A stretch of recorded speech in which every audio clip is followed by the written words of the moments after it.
Assalamualaikum warahmatullahi wabarakatuh. Halo, selamat malam teman-teman. Di video kali ini saya masih akan membahas terkait teori ya.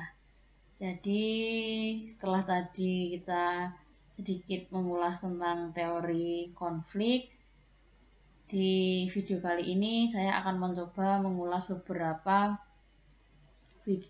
teori sosiologi klasik. Baik, kita mulai teman-teman.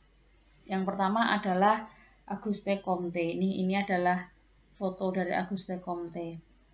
Nama sosiologi itu dikemukakan pertama kali oleh Auguste Comte. Auguste Comte itu lahir di tahun 1798 sampai tahun 1857. Sosiologi semula akan diberi nama fisika sosial, namun diurungkan karena istilah tersebut telah digunakan oleh Saint-Simon. Jika sosiologi diarahkan pada kehidupan masyarakat, maka sorotannya diarahkan pada struktur, yaitu statika sosial dan juga proses-proses yaitu dinamika sosialnya. Comte melihat kehidupan itu tidak bersifat acak, tapi terstruktur yang ditunjang oleh peraturan, pola hierarki, dan lokasi tertentu. Ketiganya mendukung adanya kemantapan dan kepastian yang merupakan ciri kehidupan bersama. Proses sosial menurut Auguste Comte itu adalah tindakan-tindakan orang yang secara berkesinambungan menuju pertahanan atau perubahan status quo. Setiap kehidupan di dalamnya mengandung ketegangan, setidaknya tersembunyi atau laten di bawah permukaan antara struktur dan juga proses.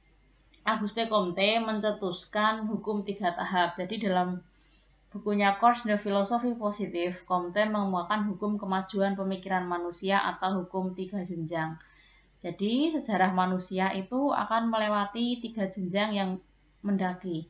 Yang pertama adalah jenjang teologi, kemudian ke jenjang metafisika, dan jenjang positif. Pada jenjang pertama, yaitu teologi, manusia mencoba menjelaskan gejala di sekitarnya dengan mengacu pada hal-hal yang bersifat adikodrati.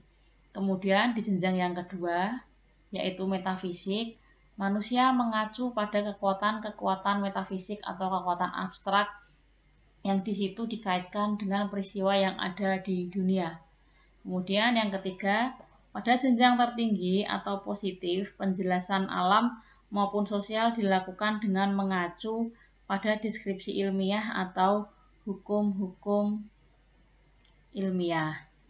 Kemudian selanjutnya, ahli yang kedua adalah Emile Durkheim. Emile Durkheim dapat dikatakan sebagai seorang peletak dasar-dasar sosiologi modern. Tulisannya antara lain metode-metode sosiologi, sosiologi pengetahuan, dan sosiologi agama. Kemudian pembagian kerja, bunuh diri, pendidikan, dan moral, serta sosialisme. Hubungan dengan masalah sosial selalu tampak dalam karya-karyanya. Durkheim selalu berdiri di tengah masalah zamannya. Kesadaran kolektif, solidaritas mekanik dan organis, serta fakta sosial adalah khas bagi sosiologi Durkheimian. Tulisan Durkheim yang sangat dipengaruhi oleh setting sosial Prancis pada tahun 1789 terjadi revolusi. Jadi revolusi Prancis yang pada awalnya dianggap sebagai kemajuan, tidak lama kemudian memunculkan pemikiran tentang adanya dampak yang buruk bagi masyarakat. Dalam abad ke-19 di bawah Napoleon, mulailah pemulihan absolutisme dan sesudah itu upaya menghidupkan tatanan lama. Pada 1870, Prancis kalah perang melawan Jerman. Bersamaan dengan itu, Jerman muncul sebagai pesaing politik baru di pentas politik. Amerika juga muncul sebagai kekuatan baru di pentas dunia. Akibat kejadian di atas, kesadaran diri orang Prancis mengalami kejutan serius. Bersamaan dengan itu terjadi krisis ekonomi, pengangguran yang luas, dan sejumlah besar bunuh diri, penyelewengan di bidang keuangan dan juga politik. Hal itu semua menimbulkan keraguan-raguan terhadap efek revolusi Prancis. Situasi di atas menimbulkan keprihatinan Durkheim. Situasi masyarakat dan keadaan di atas itulah yang menimbulkan ilham untuk mengembangkan pendapat sosiologisnya. Atas dasar suatu analisa yang cermat tentang fakta-fakta yang dapat diamati, Durkheim ingin menyingkap sebab-sebab krisis sosial dan menunjukkan jalan penyelesaiannya. Dari sinilah Durkheim mengembangkan pendapat sosiologisnya. Jadi, seperti juga Comte, Durkheim ingin agar sosiologi diberikan tempat yang mandiri dalam ilmu pengetahuan, tidak tergantung pada biologi dan juga psikologi. Untuk itu, Durkheim menunjukkan bahwa sosiologi itu mempunyai objek dan prinsip penjelasannya sendiri dengan menulis buku Rules of Sociological Method atau aturan-aturan dalam metode sosiologi pada tahun 1895. Banyak karya yang ditulis Durkheim merupakan contoh bagi tradisi positivistik. Positivisme membangun teori-teori ilmiah tentang masyarakat melalui pengamatan dan percobaan dan mendemonstrasikan hukum dan juga perkembangan sosial. Kemudian buku The Division of Labor in Society. Jadi buku ini berbicara tentang pembagian kerja dalam masyarakat. Bidang industri modern telah terjadi penggunaan mesin, konsentrasi modal, dan tenaga kerja yang mengakibatkan adanya pembagian kerja. Pembagian kerja ditandai adanya spesialisasi dan pemisahan okupasi. Pembagian kerja juga terjadi di bidang politik, kesenian, pertanian, dan juga keluarga. Tujuan kajian ini untuk memahami fungsi pembagian kerja dan mengetahui faktor-faktor penyebabnya. Setiap masyarakat memerlukan solidaritas, baik solidaritas mekanis dan juga solidaritas organis. Yang pertama kita akan bahas coba solidaritas mekanis.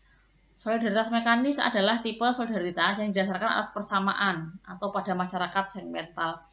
Dalam masyarakat segmental belum terdapat pembagian kerja yang cukup berarti karena tidak ada saling ketergantungan antar kelompok yang berbeda.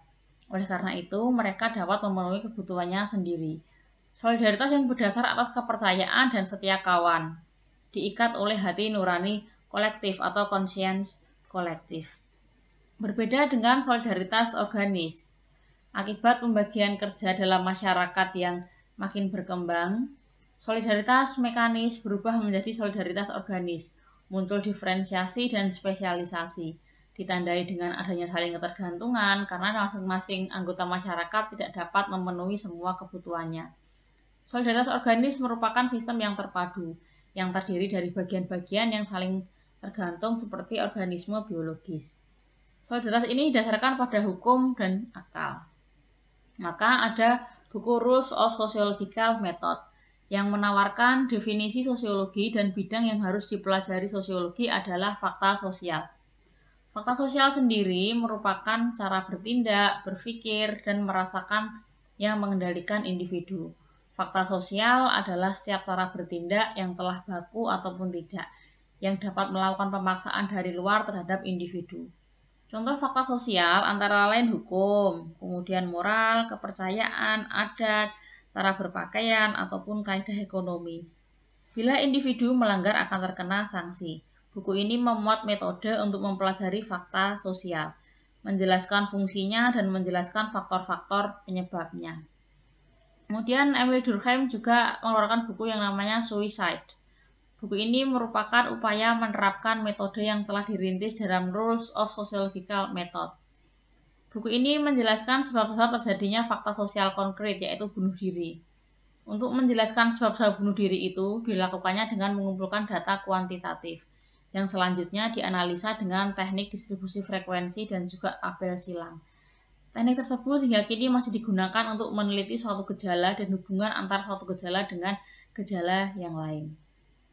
Menurut Durkheim, ada beberapa tipe-tipe bunuh diri. Yang pertama adalah bunuh diri egoistik. Bunuh diri ini terjadi saat seseorang tidak merasa terintegrasi ke dalam sebuah kelompok, jadi dia merasa terisolir. Kemudian yang kedua, bunuh diri altruistik. Bunuh diri ini terjadi akibat dari kuatnya ikatan kelompok. Bunuh diri ini dilakukan demi kelompok. Contoh bunuh diri di antara perwira atau elit dalam tentara atau dalam aksi terorisme.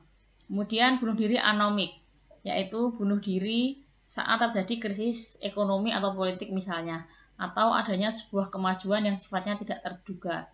Keadaan di mana tidak ada norma dan aturan yang membimbing kehidupan. Kemudian selanjutnya adalah bunuh diri fatalis. Bunuh diri yang muncul akibat dari adanya pengaturan atau kontrol perilaku yang berlebihan. Contohnya, sistem yang otoriter atau dalam masyarakat perbudakan. Ahli sosiologi klasik selanjutnya adalah Karl Marx. Pendekatan konflik dalam sosiologi dikembangkan abad ke-19 oleh Marx. Marx menulis tentang ekonomi, kapitalisme, budaya, teknologi, pertentangan kelas, dan juga ideologi. Ketertarikannya terutama pada perkembangan dan perubahan sosial. Marx percaya bahwa kekayaan dan kekuasaan itu tidak terdistribusi secara merata dalam masyarakat. Marx lebih tertarik pada bagaimana suatu kelompok dalam masyarakat mempertahankan dominasinya terhadap kelompok lain. Marx melihat institusi tersebut dalam masyarakat berfungsi untuk mempertahankan keterpaduan. Maka pendekatan sosiologi Marxis menurutnya semua masyarakat dibangun atas dasar konflik dan penggerak dasar semua perubahan sosial adalah ekonomi.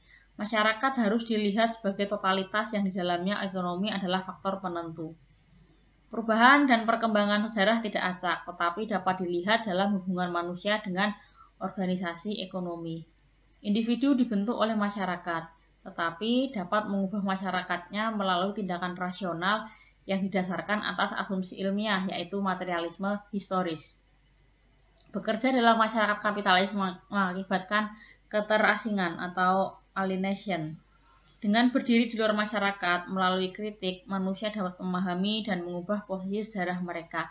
Oleh karena itu, melalui kritik ilmiah dan aksi revolusioner, masyarakat dapat dibangun kembali.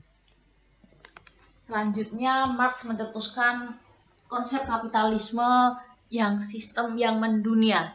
Proposisi utama tentang kapitalisme adalah bahwa kapitalisme adalah bentuk organisasi baru yang didasarkan pada eksploitasi buruh, yaitu proletar, oleh para pemilik modal, yaitu borjuis. Kelas borjuis kapitalis mengambil keuntungan dari para pekerja dan kaum proletar. Ini konsep nilai lebih. Kaum kapitalis secara agresif mengembangkan dan membangun teknologi produksi. Kapitalisme menciptakan sebuah sistem yang mendunia. Determinisme ekonomi adalah bagaimana cara manusia mengatur produksi ekonomi menentukan bentuk masyarakat secara keseluruhan. Maksudnya organisasi ekonomi, misalnya produksi kapitalis menentukan hukum, politik, budaya, agama, dan juga ideologi masyarakatnya. Selanjutnya, masih tentang kapitalisme, Marx menyatakan bahwa produksi komoditas atau barang yang menguntungkan mau tak mau membawa pada sistem sosial yang secara keseluruhan merefleksikan pengejaran keuntungan ini. Infrastruktur ekonomi menentukan suprastruktur atau kebudayaan, politik, hukum, ideologi, dan sebagainya. Hal ini terjadi karena nilai-nilai produksi kapitalis merasuk ke semua bidang kehidupan dan menentukan agenda bagi berbagai hal. Kemudian, Marx juga membawa sosiologi ide penting tentang kelas. Teori kelas ditulis dalam The Communist Manifesto bersama Friedrich Engels. Keanggotaan suatu kelas sosial ditentukan oleh pembagian kerja dalam masyarakat. Kapitalisme membentuk relasi-relasi kelas yang eksploitatif atau relasi-relasi kelas yang mengeksploitasi. Kelas ditentukan oleh hubungan dengan alat-alat produksi.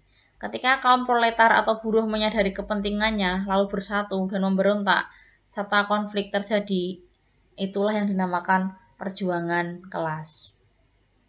Bagi Marx, masyarakat kapitalis pasti menghasilkan antagonisme kelas, bukannya konsensus atau kesepakatan.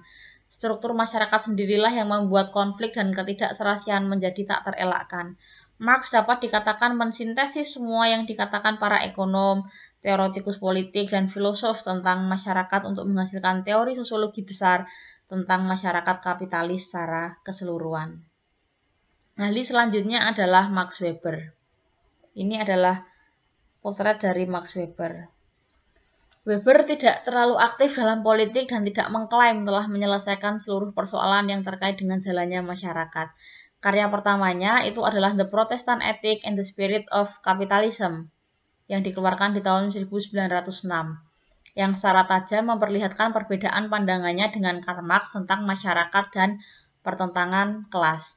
Etika Protestan punya afinitas atau pertalian dengan kapitalisme di Eropa Barat. Agama itu bersifat progresif dan membawa pada perubahan sosial. Hal Hal di atas berbeda dengan Marx yang melihat bahwa ide-ide religius adalah produk dari kondisi ekonomi tertentu. Tesis yang dikeluarkan Max Weber adalah tentang keterkaitan antara etika Protestan dengan munculnya kapitalisme di Eropa Barat. Muncul dan berkembangnya kapitalisme di Eropa Barat berlangsung secara bersamaan dengan perkembangan sekte Calvinisme dalam agama Protestan. Ajaran Calvinisme mengharuskan umatnya untuk menjadikan dunia tempat yang makmur. Makmur itu hanya bisa dicapai dengan kerja keras. Maka dengan bekerja keras harapannya bahwa kemakmuran tersebut akan menuntun mereka ke arah surga. Maka mereka pun menjadi makmur. Ajaran Calvin mewajibkan hidup sederhana dan melarang segala bentuk kemewahan dan juga foya-foya. Keuntungan dari hasil usaha ditanamkan kembali ke dalam usaha mereka. Itulah ajaran dari Calvinisme. Max Weber memahami sosiologi sebagai ilmu yang mengkaji tentang tindakan sosial. Definisi ini kemudian menjadi acuan bagi dikembangkannya teori sosiologi tentang interaksi sosial. Weber tertarik pada cara orang berperilaku dan bagaimana perilaku mereka mempengaruhi masyarakat secara luas serta suatu struktur. Inti pendekatan sosiologis adalah dengan memahami tindakan sosial atau secara Verstehen. Hanya dengan memahami niat, ide, nilai, dan kepercayaan yang memotivasi itulah maka seseorang baru dapat sungguh-sungguh memahami sesuatu. Menurut Weber, sosiologi adalah ilmu yang ingin memahami tindakan sosial dengan menginterpretasikannya atau Deuten Verstehen dan ingin menjelaskan menurut sebabnya. Pemahaman dengan menginterpretasikan itu berhubungan dengan arti subjektif dari sebuah tindakan. Verstehen itu berkaitan dengan motif mengapa orang melakukan tindakan sesuatu. Weber adalah orang yang tidak menyetujui sama sekali adanya pemisahan yang ketat antara metode positivis dengan tradisi budaya dari Droyson, Windelband, dan juga sebagainya. Penekanannya pada metode pemahaman atau Verstehen mendekatkan Weber dengan interaksionisme simbolis dan aliran yang berkaitan dengannya. Wilayah penting yang dipelopori Weber adalah studi tentang masyarakat modern yang menjadi birokrasi. Masyarakat kapitalis makin menjadi sangkar besi birokrasi. Weber mengemukakan konsep rasionalitas yang merupakan kunci untuk analisa objektif mengenai arti-arti subjektif dan juga merupakan dasar perbandingan yang mengenai jenis-jenis tindakan sosial yang berbeda. Tindakan rasional itu berhubungan dengan pertimbangan yang sadar dan pilihan bahwa tindakan itu dinyatakan. Kita masuk ke paradigma dalam sosiologi. Paradigma adalah pandangan mendasar tentang apa yang menjadi pokok persoalan dalam ilmu pengetahuan. Dengan bertitik tolak pada suatu paradigma tertentu, ilmuwan merumuskan objek atau sasaran ilmunya, membuat pertanyaan-pertanyaan yang dicari jawabannya, dan menetapkan metode untuk memperoleh jawaban tersebut. Dalam sosiologi, multiple paradigm science oleh Ritzer menjelaskan 3 paradigma yang mendasari sosiologi selama 1,5 abad, yaitu paradigma fakta sosial, paradigma definisi sosial. Ini adalah paradigma dalam gambar. Jadi di situ the blind man and the elephant. Jadi di situ adalah ilustrasi antara laki-laki buta dengan gajah.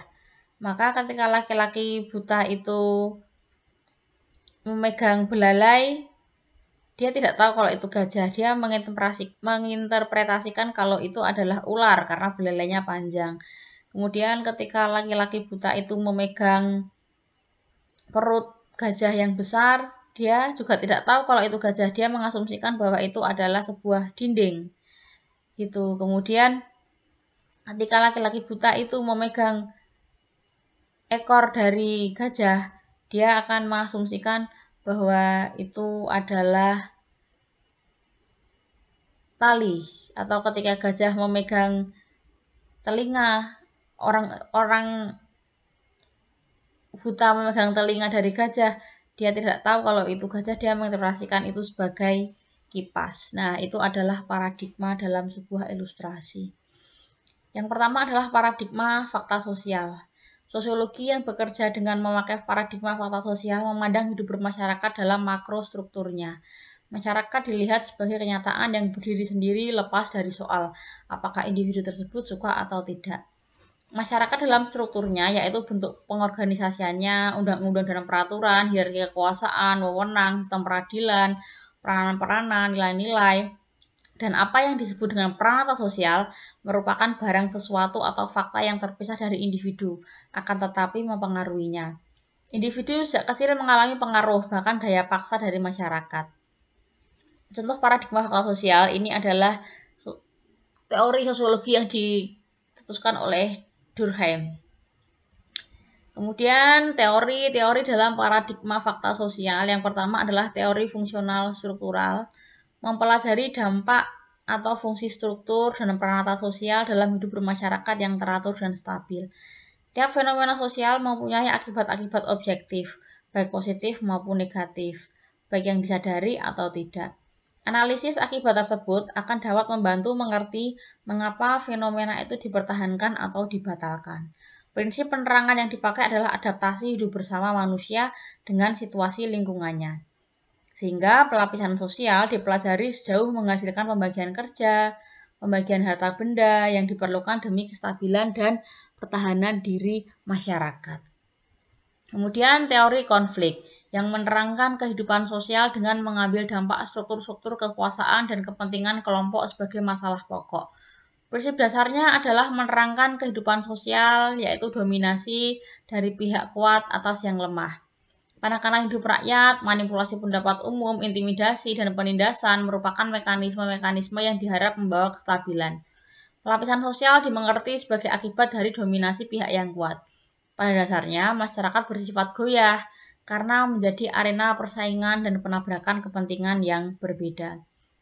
Selanjutnya adalah teori sistem, bahwa semua struktur dan peranata sosial berhubungan satu dengan yang lain, sehingga perubahan satu bidang mengakibatkan perubahan di bidang yang lain. Setiap sistem sosial tergantung dari prasyarat-prasyarat tertentu seperti keanggotaan yang selalu diperbarui, kemampuan mencapai tujuannya, integrasi, dan mekanisme mengatasi krisis intern. Kemudian sosiologi makro yang melihat keseluruhan hidup bermasyarakat sebagai akibat suatu proses perkembangan yang berjalan sendiri. Yang kedua adalah paradigma definisi sosial. Paradigma ini bertolak pada proses berpikir manusia. Dalam merancang dan mendefinisikan arti aksi dan interaksi sosial, manusia bertindak sebagai pelaku yang bebas dan juga bertanggung jawab. Meski dipengaruhi oleh struktur dan pranata, akan tetapi manusia sendiri tetap pusat dan pangkal dari tindakannya. Proses-proses aksi dan interaksi yang bersumber pada kemauan diri manusia menjadi pokok persoalan sosiologi. Hakikat kenyataan sosiologi lebih banyak bersifat subjektif dan berkaitan erat dengan individu. Tindakan sosial tidak pertama-tama menunjukkan struktur sosial, tetapi justru struktur menunjuk pada definisi bersama yang dimiliki oleh individu-individu. Konsep kunci sosiologi Weber adalah Verstehen.